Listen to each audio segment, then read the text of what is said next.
రాహుల్ గాంధీకి బహిరంగ లేఖాస్త్రం సంధించారు BRS working president KTR.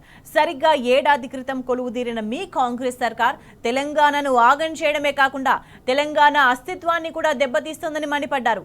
చేతగాని మతిలేని ముఖ్యమంత్రిని తెలంగాణ నెత్తిన రుద్ది మీరు చేతులు దులుపుకోవడంతో అన్నదాతల నుంచి ఆడబిడ్డల దాకా ప్రతి వర్గం మరిగోస పడుతుందని అన్నారు. వ్యవసాయ రంగం నుంచి పారిశ్రామిక వర్గం దాకా సంక్షోభంలో కూరుకుపోతుందన్నారు. ఎన్నికల టైంలో మీరు ఊరూరా తిరిగి ఊదరగొట్టిన గ్యారంటీ లన్నీ గారడీలేనని మీ ఏడాది పాలన చూస్తే అర్థమైపోయిందన్నారు. మీరు చేసిన డిక్లరేషన్ల పట్ల మీకే డెడికేషన్ లేదని అక్షరాల రుజువైపోయిందన్నారు. మేనిఫెస్టోలో మీరిచ్చిన 420 హామీలు కాంగ్రెస్ చీటింగ్ చాప్టర్లో భాగమేనని తెలంగాణ సమాజానికి తెలిసిపోయిందన్నారు. గాలి మోటార్లో వచ్చి గాలి మాటలు చెప్పి ఏడాది పాటు పత్తా లేకుండా పోయిన మీకు మీ పార్టీకి తెలంగాణ పట్ల రవ్వంత కూడా బాధ్యత లేదని తేలిపోయిందన్నారు. ప్రగతి పదంలో పరుగులు పెట్టిన రాష్ట్రం అధోగతి పాలవుతుంటే తెలంగాణ వైపు కనీసం కన్నెత్తి చూడని మీ తీరును చూసి 4 కోట్ల ప్రజలు నిత్యం రగిలిపోతున్నారన్నారు. సీఎం ఢిల్లీకి పంపే మూటలపై మీకున్న శ్రద్ధ ప్రజలకు మీరిచ్చిన మాటపై లేకపోవడం నయవంచన ద్రోహం కాక మరేంటని రాహుల్ను సూటిగా ప్రశ్నించారు KTR.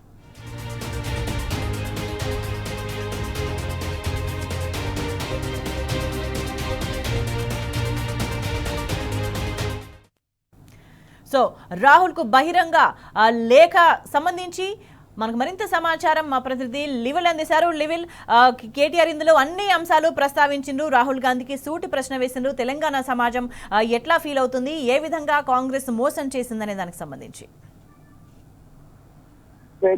BRS working president KTR Congress అగ్రనాయకుడు కేంద్రంలోని అపోజిషన్ లీడర్ రాహుల్ గాంధీకి ఘాటు లేఖ రాశారు. చేతి గుర్తుకు ఓటేస్తే చేతకాని సీఎం ని తెలంగాణ నెత్తిన రుద్దారు. ఢిల్లీకి అందే మూటాలపై తప్ప మీరు ఇచ్చిన మాటపై శ్రద్ధ లేదా అని చెప్పేసి కూడా లేఖలో ప్రస్తావించారు.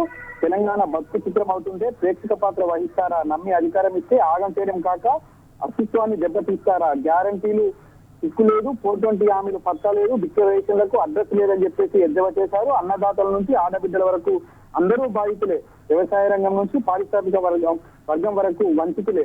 ఇందిరమ్మ రాజ్యం అంటే ఇంటింటా నిర్బంధం, సకల రంగాల్లో సంక్షోభం అంటూ కూడా లేఖలో పేర్కొన్నారు. మేము 10 ఏళ్లలో పేదల బతుకులు మార్చాం తప్ప పేర్లు మార్చలేదు. మేము తలుచుకుంటే రాజీవ్ పేర్లు ఇందిరా విగ్రహాలు ఉంటాయా? ఈ నీచ సంస్కృతికి సీఎం పులిసా పెట్టకపోతే జరగబోయేది అదే అని చెప్పేసి కూడా పూర్తిగా హెచ్చరించారు. కాంగ్రెస్ నేత రాహుల్ గాంధీకి వర్కింగ్ ప్రెసిడెంట్ కేటీఆర్ లేఖ పలు అంశాలను కూడా క్రోడీకరించారు. సరిగ్గా ఏడాది క్రితం కొలువుదీరిన మీ కాంగ్రెస్ సర్కార్ తెలంగాణను ఆకం చేయడమే కాకుండా తెలంగాణ అస్తిత్వాన్ని దెబ్బతీసింది. చేతగాని మతిలేని ముఖ్యమంత్రిని తెలంగాణ ఇచ్చిన రుద్దారని చెప్పేసి కూడా ఎద్దేవా చేశారు. అన్ని వర్గాలను ఇవాళ సంక్షోభంలో నెట్టుకుపోయింది. ఎన్నికల టైంలో మీరు ఊరూరా తిరిగి ఉదరగొట్టిన గ్యారంటీలన్నీ గారెలేదని మరొక్కసారి ఏడాది పాలనలో చూసి అర్థమైపోయిందని చెప్పేసి కూడా ఎద్దేవా చేశారు. మీరు చేసిన డిక్లరేషన్ల పట్ల మీకే డెడికేషన్ లేదని అక్షరాల రుజువైపోయిందని చెప్పేసి కూడా చెప్పారు. అంతేకాకుండా మేనిఫెస్టోలో మీరు ఇచ్చిన 420 హామీలు కాంగ్రెస్ చీటింగ్ చాప్టర్ లో భాగమేనని తెలంగాణ సమాజానికి తెలిసిపోయినాయి.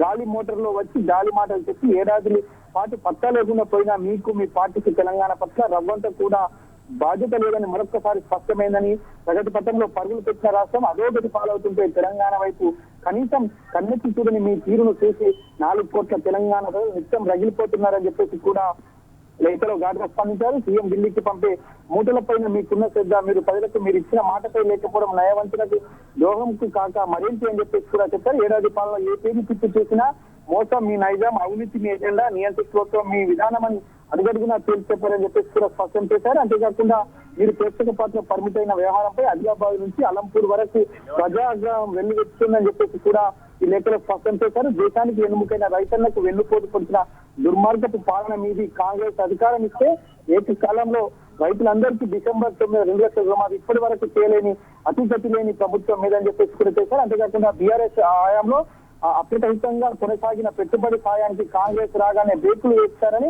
బీఆర్ఎస్ సిద్ధం చేసిన నిధులు కూడా ఇవాళ విడుదల చేశారు తప్ప ఏడాదైనా మీరు చెప్పిన రైతు భరోసా అసలుకే దిక్కులేదని చెప్పి చెప్పారు. అంతేకాకుండా వాళ్ళ రైతు కూలీలకు 12,000, ఆ ఎన్నికల ప్రచారంలో వడ్లకు 500 బోనస్ ఇస్తామని నమ్మబలికి తీరా గద్దెనెక్కినాక సన్న వడ్లకు మాత్రమే సన్నాయి నొక్కులు వచ్చిన ఈ సన్నాయి ప్రభుత్వాన్ని విదేశీ రైతులు అర్థం చేసుకున్నారని ఎద్దేవా చేశారు. అంతేకాకుండా సాగు మళ్ళీ సంక్షోభం కురుకుపోయింది, విత్తనాలు ఎరువుల కోసం మళ్ళీ క్యూలైంది, చెప్పులు పాత పుస్తకాలు పెట్టే దుస్థితికి వచ్చిందని అసహించుకుంటున్నారని లేఖలో ఘాటుగా స్పందించారు. అధికారం వచ్చిన తొలి ఏడాదిలోనే ఈ జాబ్ కేవలం 2 లక్షల ఉద్యోగాలు పరిశీలిస్తామని ఇప్పటి వరకు కేవలం 12,527 ఉద్యోగాలు మాత్రమే ఇచ్చి తెలంగాణ ఇతర మీ కాంగ్రెస్ ప్రభుత్వం అక్షరాల 1,87,473 ఉద్యోగాలు బాకీ ఉందన్న విషయాన్ని మరొకసారి యువత మర్చిపోలేదని చెప్పేసి కూడా చెప్పారు. అంతేకాకుండా 10 లక్షల వడ్డీ ఏమయ్యాయి, అశోక్ నగర్ లో నిరుద్యోగుల ఫోటోలకు పొదిలిసిన అడ్రస్ లేకుండా పోయిన మీరు కూడా చేసిన భాగమేనని చెప్పేసి కూడా మరొకసారి చెప్పారు. వృద్ధులు వితంతులకు పెన్షన్ లేదు,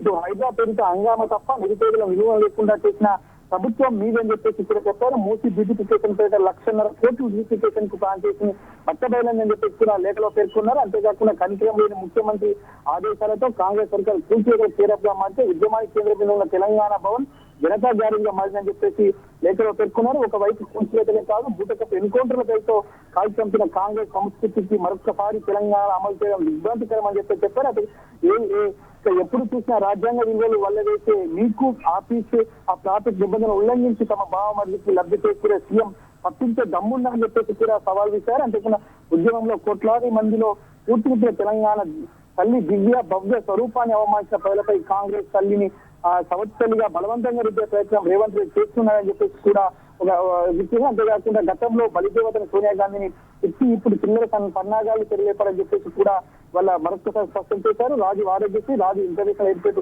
పేర్లు మార్చలేదు, ఇందిరాగాంధీ విషయాలు జోలికి పోలేదు. కానీ మనసులో విషయం తప్ప మెదడులో విషయం లేని సీఎం రేవంత్ రెడ్డి తెలంగాణకు ఆనవాళ్ళు తెలిపే దారుణమైన కుట్రలు తెరలేపడని చెప్పేసి చెప్పారు. అంతేకాకుండా అందులో భాగంగానే వాళ్ళ కాకతీయ కళాతోరణం ఫార్మర్ అధికార చిహ్నం వంటి వాటిని తొలగించాలని చెప్పేసి చెప్పారు. ఇవాళ ఏదేమైనప్పటికీ ఏదైతే అన్ని గత కాంగ్రెస్ సంవత్సర పాలనపై బీఆర్ఎస్ వర్కింగ్ ప్రెసిడెంట్ ఒక ఘాటు లేఖ రాశారు. ఈ కాంగ్రెస్ సంవత్సర పాలనలో చేస్తున్న మోసాలన్నింటినీ కూడా ఎండగడుతూ లేఖలో పేర్కొన్నారు. పేర్ల మార్పు ఆ చిహ్నాలు మార్పు తప్ప చేసింది ఏం లేదని చెప్పేసి ఎద్దవ చేశారు. పేద మార్పుపై ఖచ్చితంగా ఇవాళ మీరే ఈ విధంగా మార్చే రానున్న రోజుల్లో మేము మార్చాల్సి వస్తుందని చెప్పేసి మరొకసారి కూడా హెచ్చరించారు. Right level